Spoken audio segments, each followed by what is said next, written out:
The laptop space was shaken up during Computex 2024 as Qualcomm unleashed their new Snapdragon X platform of chips for laptops. Those laptops are also propped up by a special version of Windows 11 to support Windows on ARM, and that was it. When we got our hands on the first Snapdragon X Elite laptop, the ASUS VivoBook S15 S5507, it was kind of disastrous. There were many apps that weren't ready. The Prism translation layer that translates from x86 and x86-64 codes to ARM was in a rather buggy state, and games were pretty much impossible to run at that time.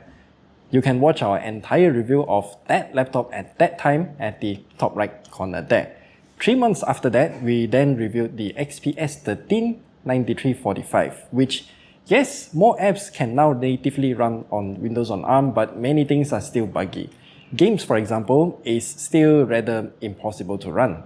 Fast forward to March 2025, I now own a Snapdragon X laptop in the shape of the ASUS Zenbook A14 UX3407, which we have also reviewed. Link at the top right corner there if you want to know more about this fantastic laptop. In short, this is a superbly lightweight laptop that feels pretty much weightless in my backpack. Since it is using a Snapdragon X chip, I decided to take up the challenge of using this laptop as my main device. That means shutting down my M1 MacBook Air and replacing it with the ASUS Zenbook A14. Okay, let's get started with the specs first. This ASUS Zenbook A14 UX3407 that I have here runs on the Snapdragon X X126-100 chip with 16 gigs of RAM and also 1TB of storage. There are other variants of this laptop that uses different Snapdragon chips, which we will talk about later. Believe me, that is very important. One of the things that I use a lot on a Windows laptop is obviously to do gaming. Surprisingly, most games are now compatible. The usual games that I usually play now works on the Snapdragon X laptop, and that is great to see. However, games working doesn't mean that they're gonna run at a playable frame rate. Wuthering Waves, for example, is still horrible to this day, and yeah, just don't bother playing with it on the Snapdragon X laptop. CS2 had some shader caching issue at first, and that caused major lagginess to the point that I think many people would have given up. Though once the shader cache has built up sufficiently, then the gaming experience is not bad. Another thing that I do on my laptops is video editing on DaVinci Resolve. We have migrated out of Adobe late last year, and there is still one of the best decisions that I made in my life so far. And yeah, DaVinci Resolve has an ARM version. I installed it on this laptop, loaded on one of my projects that I have archived, and for this test, I'm just gonna choose the Orico 07000 SSD review. Again, link at the top right corner there if you wanna find out more about this SSD. Editing videos on the Snapdragon X laptop though is kind of horrible. Hitting the play button doesn't actually play the video, and scrubbing is impossible. It's very laggy. I realized eventually that the task manager shows that the video decode of this Snapdragon X GPU is always at 100% while playing a video in DaVinci Resolve. I mean, this really highlights the reason why I rarely do benchmarks. I really don't care whatever score the Snapdragon X laptop gets in benchmarks, and yeah, through this render test alone, the Snapdragon X laptop performs worse than the M1 MacBook Air in DaVinci Resolve. This M1 MacBook Air that I have here has dead pixels on the screen and is also passively cooled. Mind you, no fans, no nothing, it's just, yeah, passively cooled. And it still renders better and faster than the Snapdragon X laptop. In certain regions though, this laptop will be available in the Snapdragon X Elite version, and I have it here too. Thanks to ASUS Malaysia for sending us over this laptop so we can show you how powerful the Snapdragon X Elite can be. While the performance is much better than the Snapdragon X, it is still slightly behind the M1 MacBook Air as shown in the rendering time. Perhaps it's a software optimization issue. I can't really form a solid conclusion, so here it's a liquid conclusion. What I do know is that seeking videos in 4K on YouTube lags. Yes, it really does lag on the Snapdragon X laptop. Also, Qualcomm did not publish any information about the TDP of the Snapdragon X family of chips, so it's up to us to guess. I'm guessing that this Snapdragon X X126-100 has a 27W TDP, but I'm not sure about the X Plus and the X Elite. I also use Windows laptops to run a lot of tools that I use for reviews, and most of these apps do not have a native ARM version. So we'll have to run through the x86 to ARM translation layer called Prism, developed by Microsoft. For example, we use DisplayCal for our colorimeter to test the screen's brightness and also color accuracy, and this app runs great. Then comes the ChargerLab PowerZ app. This app is necessary as it interfaces with the KM003C, a multifunctional tester that we can test cables, chargers, protocols, and also displays and logs the entire charging cycle of a phone or a laptop or just anything that charges using USB-C. And this app also runs great.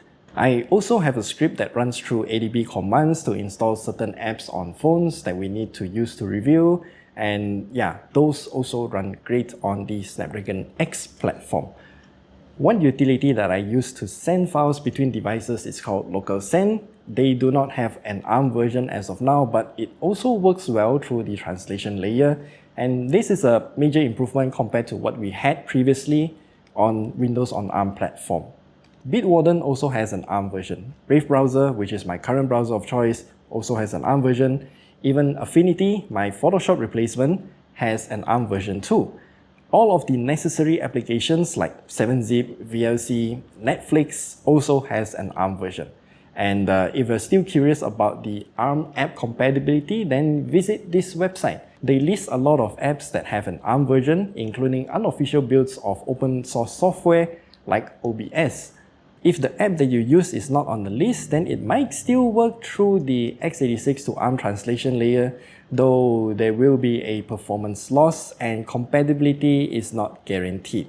This is especially true for games.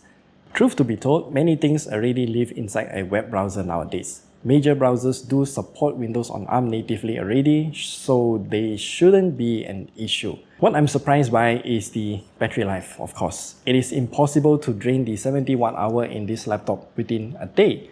I tried multiple times and I will still have about 40-ish% left at the end of the day. Yeah, the Snapdragon X chipset in this laptop is even more low powered compared to the X Elite. But if I'm not editing videos or images, then yeah, most of the work that I do just lives inside a browser anyway. Also, I got the habit of not shutting down my laptop while using the M1 MacBook Air, so I did the same with the Zenbook A14. Surprisingly, there's no mishap so far. It sleeps and wakes properly and everything just works. You might think that this sounds like a joke, but Windows and its sleep states are unreliable before this. And now comes the big question that I think is the most important of all. Do I and will I recommend anyone to get a Snapdragon laptop? That is a tough question to answer. You see, while app compatibility is better now, certain apps, particularly games, still don't work properly just yet. I do believe that many people would just think that buying a laptop means that you can run all sorts of applications, including games. While the battery life is also great, it's just not the most spectacular either, since Intel's Core Ultra Mobile Processors Series 2, the new Lunar Lake processors, has amazing battery life that is on par, if not better, than the Snapdragon X chips. And remember, Intel chips does not have any game incompatibility issues like the Snapdragon does. And as we've shown, the fanless M1 MacBook Air, which is already past its 4-year anniversary, I think, still runs DaVinci Resolve better than the Snapdragon X chips. Ultimately, I think it boils down to the price. If the Snapdragon X laptop is indeed lower in price and has much better value, then you can consider getting it instead of an Intel or AMD laptop. However, please do make sure you know what you're getting yourself into before purchasing a Snapdragon laptop. As mentioned, apps and game compatibility are not guaranteed. And even if the apps can run, the performance might be terrible.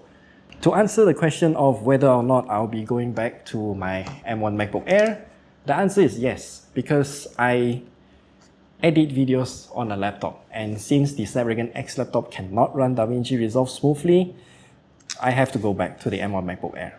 Still, I would prefer this laptop's build quality because it's just super lightweight, long battery life, and it's just so good to carry around. It feels weightless. And I do think that Qualcomm should not give up either, because I wholeheartedly believe that Qualcomm needs to keep pursuing the laptop markets and keep developing new and better chips. Just imagine if Apple got complacent and they kept using Intel chips. We wouldn't have the M1 chips that paved way for ARM64 instruction set, and that really revolutionized the way how computers work. Microsoft should also not treat Windows on ARM like this, and they should just put more focus on it. We need more competition in the space rather than just having Intel and AMD dominate everything. This is the same belief that I have for smartphones as well, because we do need more competition rather than just Snapdragon chips dominating the market entire time.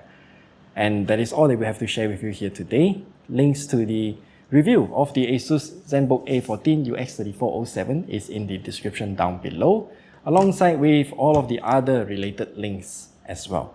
Check them all out and do let me know what do you think about these Snapdragon X laptops. Given the choice, would you buy one? And let us know all of your thoughts down below. We'll see you guys in the next video.